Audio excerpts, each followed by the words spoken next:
Baik teman-teman, pada pertemuan kali ini kita akan melanjutkan pembahasan mengenai AutoCAD 2D. Di pertemuan sebelumnya kita sudah belajar cara menggunakan formula, dan sekarang kita akan mencoba membahas tool-tool yang ada di Draw dan di Modify.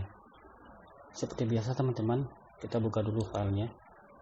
Baik, ini adalah tampilan 2D nya. Kita bisa matiin gridnya dulu ya.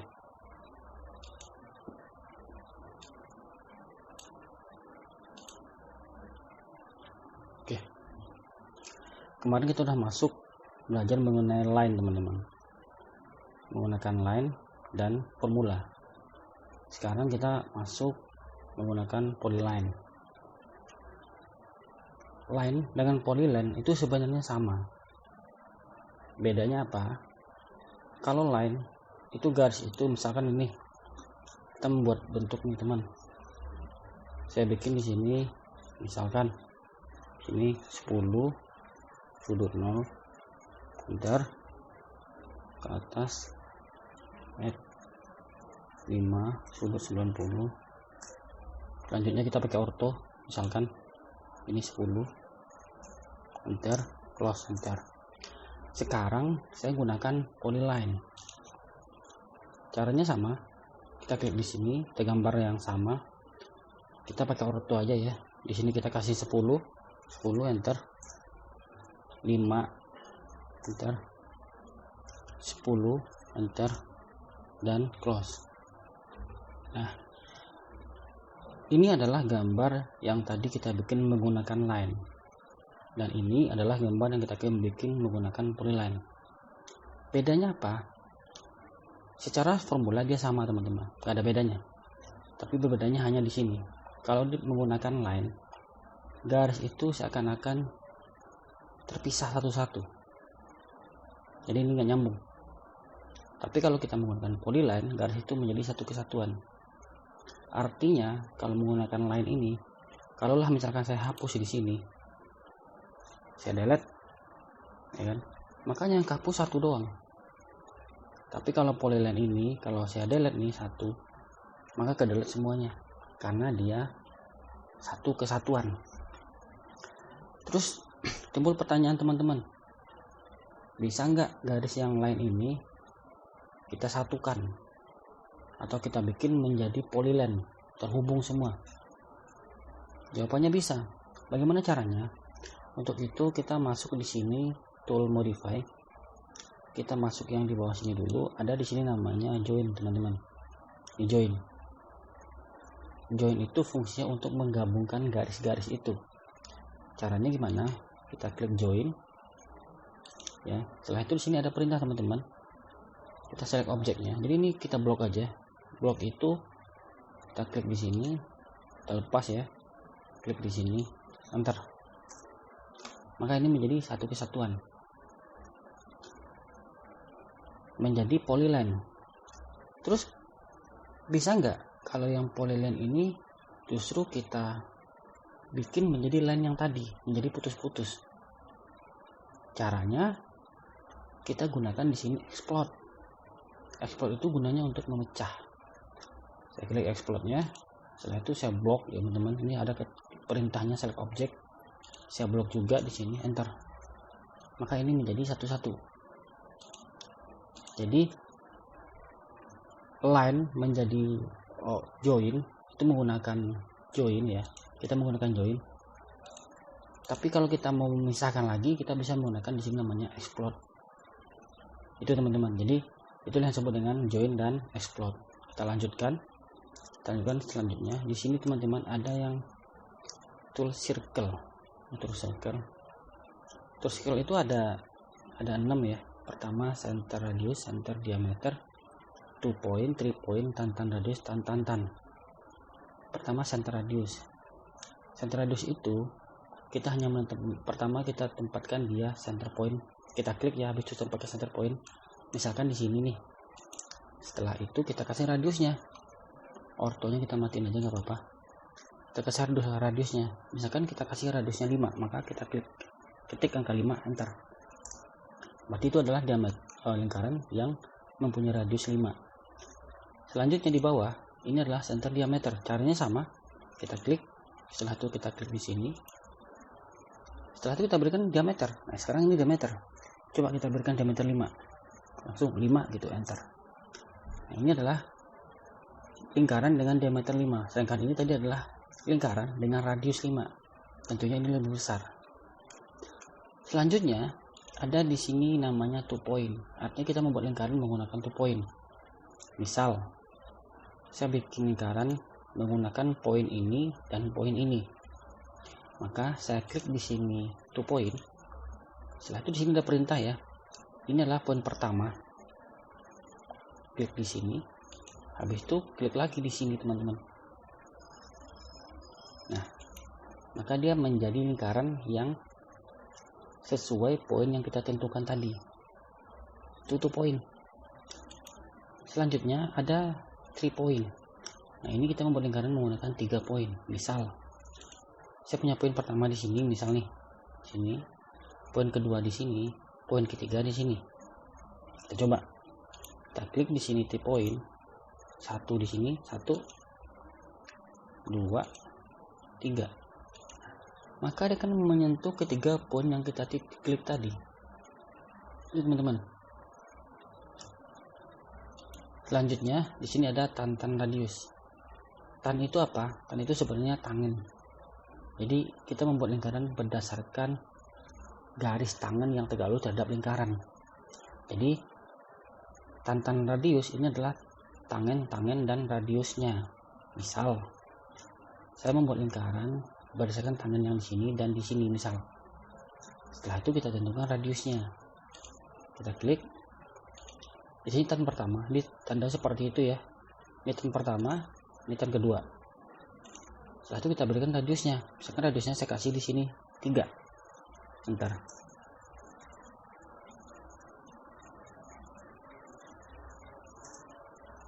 Maaf teman-teman. Nah, lagi. Lihat di sini tan radius, ini tan 1, ini tan 2. Ya. Setelah itu saya berikan radius, ini 3. Nah, ini adalah tan tadi itu di sini, tan 2 di sini. Jadi menyinggung garis yang ini, menyinggung garis ini. Dan dia mempunyai radius dengan nilai 3 di sini, teman-teman. Itulah disebut dengan tan radius.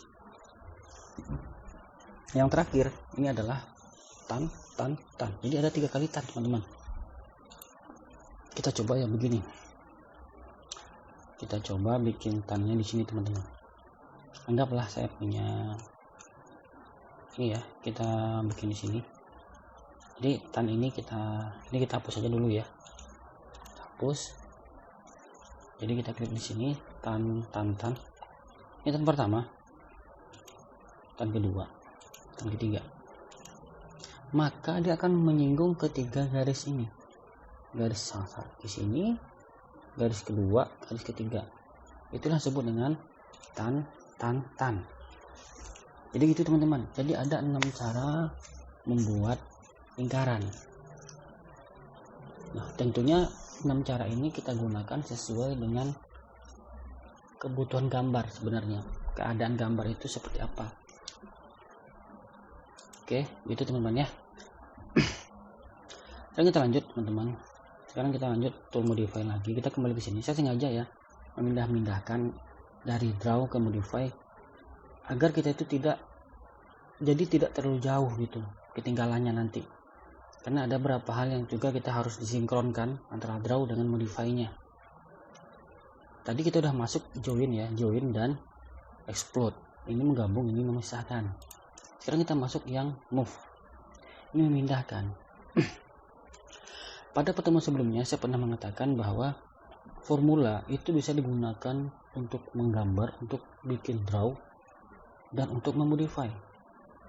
Bagaimana penggunaan formula di modify? Misalkan begini.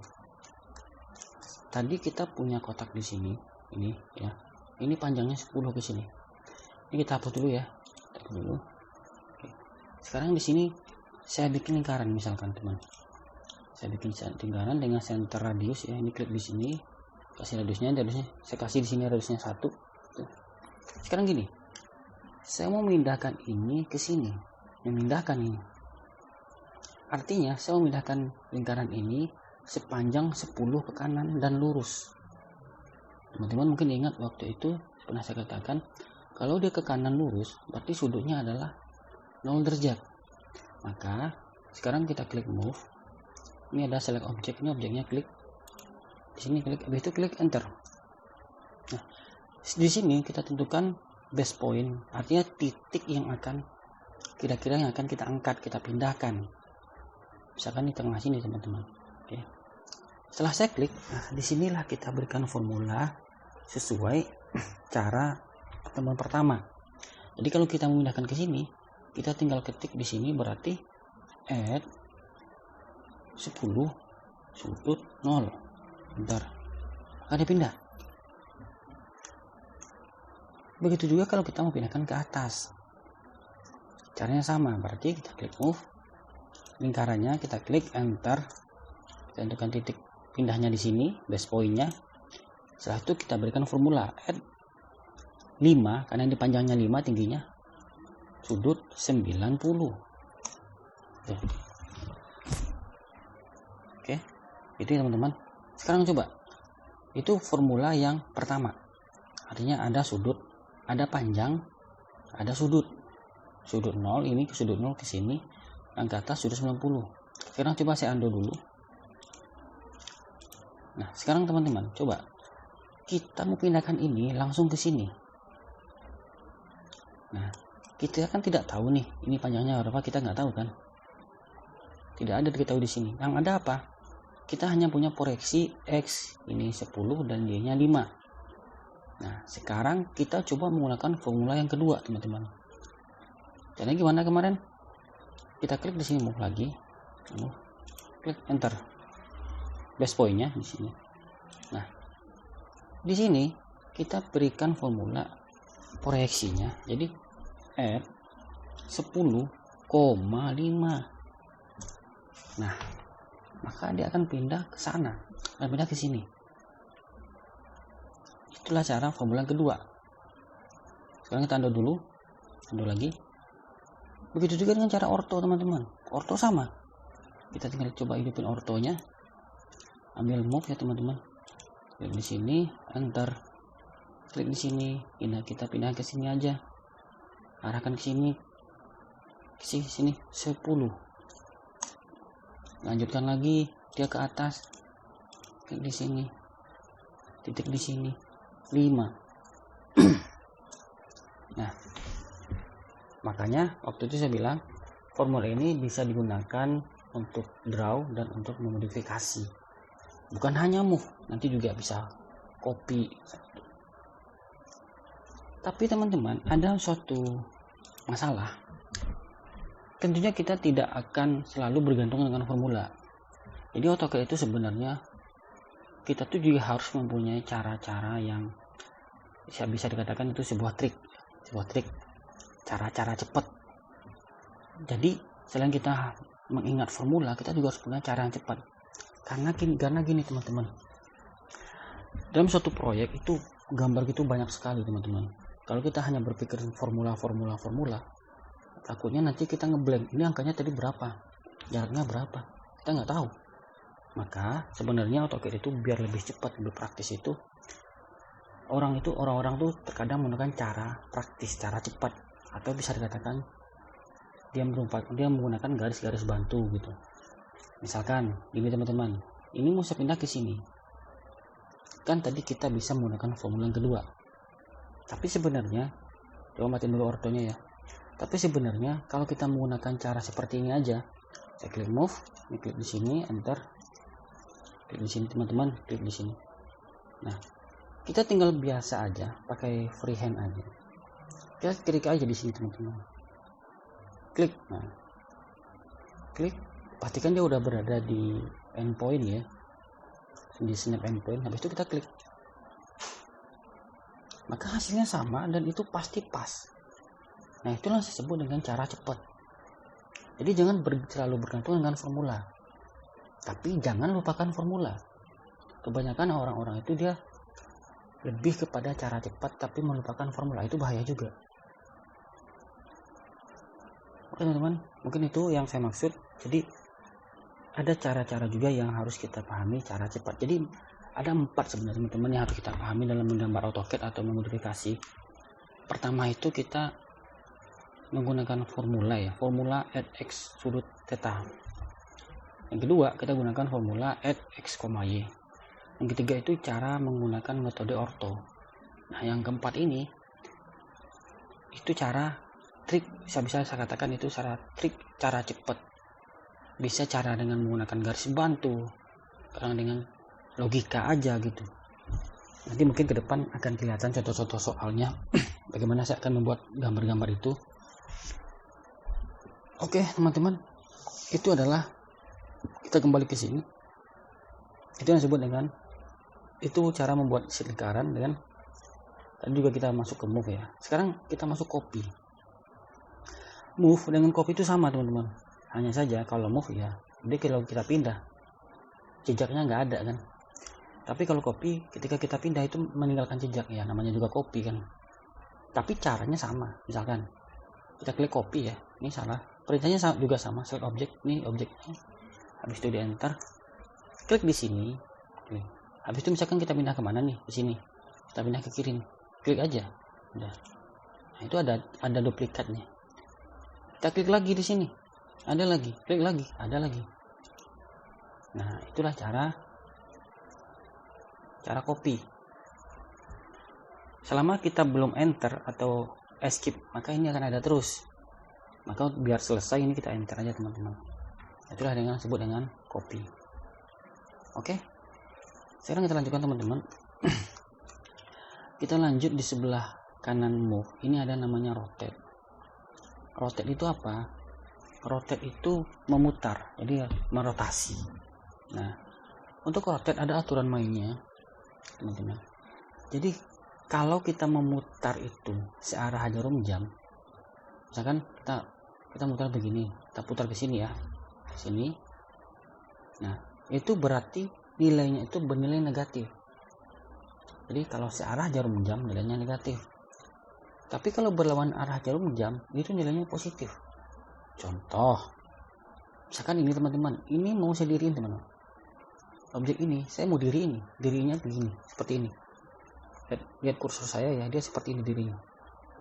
Berarti logikanya ini adalah berdirinya searah apa berlawanan teman-teman. Ya ini berlawanan ya, ini berlawanan jarum jam. Maka saya klik rotate. Setelah itu di sini salah objek, ini objeknya semua. Ya, habis itu kita enter.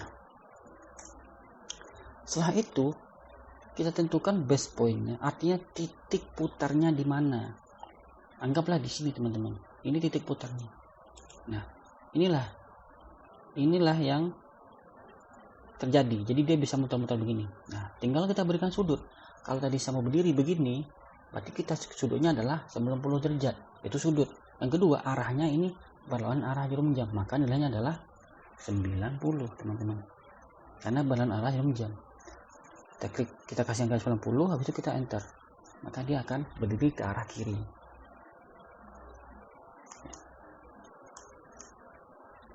Kalau kita balik lagi, maka kita rotate lagi, kita blok ya yang mau kita rotate, habis itu kita enter. Misalkan sekarang terhadap titik ini juga nih. Nah sekarang kita mau tidur lagi seperti ini. Maka ini karena searah jarum jam, di sini berarti searah jarum jam, maka sudutnya adalah min 90. Bentar. Itu teman-teman, itu yang disebut dengan rotate. Oke, paham ya teman-teman ya. Kita lanjutkan kan. Sekarang kita masuk yang mirror. Mirror itu sama seperti kita mencerminkan ya, atau merefleksi.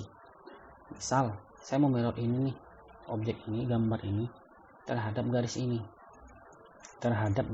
atau bisa dikatakan garis ini dianggap kacanya, mirrornya. Caranya kita klik di sini mirror, habis itu select objek, ini objeknya semua tuh, kita enter teman-teman, select objek ya, habis itu kita enter. Nah di sini ada perintah first point mirror line, jadi kita tentukan garis mirrornya. Yang namanya garis berarti kita butuh 2 poin. mewakili 2 poin, baru dia paham itu garis. Jadi ini first point, berarti poin pertama kita klik di sini misal. Habis itu poin keduanya ya pasti di garis sini juga kan. Kita anggaplah di ujung sini. Kita klik di sini. Habis itu kita enter teman-teman. Maka dia akan mempunyai refleksi terhadap garis ini. Sekarang coba kita refleksi lagi, kita mirror lagi. Kita klik di sini, objeknya enter. Ini mirror lainnya anggaplah di sini dan di sini yang kedua, atau di sini juga nggak ada masalah. Yang penting dia mengetahui itu garisnya. Kita klik di sini misalkan, habis itu enter. Nah, itulah cara mirror. Oke teman-teman, paham ya? Oke, sekarang kita masuk selanjutnya untuk kita kembali ke draw lagi. Ada namanya di sini rectangle teman-teman. Rectangle. Ini adalah cara membuat kotak dengan cepat. Jadi kotak itu yang tadinya kita menggunakan cara formula atau cara orto, sekarang ada lebih cepat lagi teman-teman. Kita cukup dengan menggunakan rectangle. Caranya gimana? Kita klik rectangle-nya. Setelah itu kita tentu bikin di sini, klik gitu ya. Nah, di sini kita berikan formula. Formulanya adalah add. Maaf teman-teman, saya ulang lagi. Ambil rectangle-nya di sini, saya klik di sini. Di sini add x. Misalkan x panjangnya ini adalah 12. Bukan panjang ya, x-nya 12. Dan y-nya koma, y-nya mungkin 7. Bentar. Nah, ini adalah 12 itu ini x dan ini y-nya 7. Maka ini rectangle. Ya, begitu ya, paham ya teman-teman? Kita lanjutkan. Sekarang kita bikin poligon. Poligon itu membuat sisi banyak, minimal sisinya 3. Oke, contoh kita coba, kita bikin sini poligon, klik ya, poligon. Setelah itu kita tentukan dulu number of side, jumlah sisi yang mau kita bikin berapa. Misalkan saya mau bikin di sini sisinya 6, kita klik angka 6, habis itu kita enter. Nah, di sini kita tentukan titik centernya teman-teman, center of polygon. Klik di sini. Di sini ada pilihan inscribe dengan circle. Kita pilih dulu inscribe-nya teman-teman. Inscribe in circle. Jadi inscribe ini maksudnya apa?